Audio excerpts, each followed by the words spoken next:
the police murder of George Floyd under a president who said there were very fine people on both sides of the Charlottesville neo-Nazi protests, was described as America's year of racial reckoning. As 2021 draws to a close, with the killers of George Floyd, Ahmaud Arbery, and Daunte Wright, all black men convicted by juries of their peers and in prison, it seems this was the year of accountability, or even a version of justice. But no one would dare say racial justice has been achieved. It is work that can't be achieved through only discrete events, a jury returning a conviction, or Election Day 2008.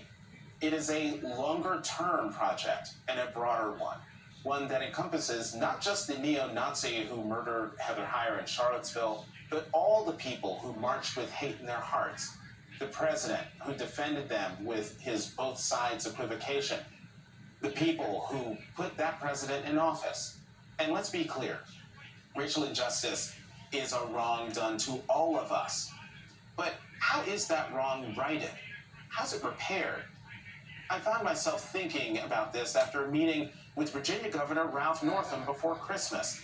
My new column in the Washington Post is all about the blackface scandal Northam was embroiled in 2 years ago and what he did to educate himself and make amends. Michael Eric Dyson has also been thinking about this, sparked by the death of apartheid fighter Archbishop Desmond Tutu the day after Christmas.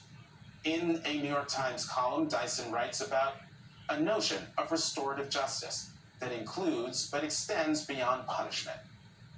If racists are willing to admit they're wrong and do the work, the community is made stronger by their literal or symbolic return.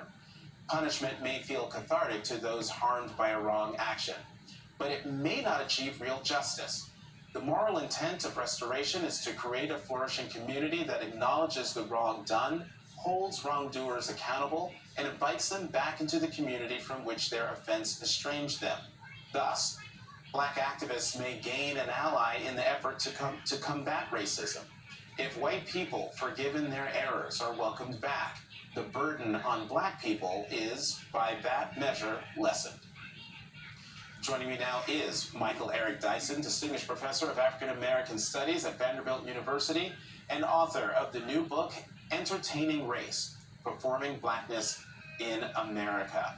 Professor Dyson, thank you very much for coming to the Last Word. Your piece in the Times starts in Charleston, South Carolina in 2015. The husband of one of the 9 Bible study members at Mother Emanuel who were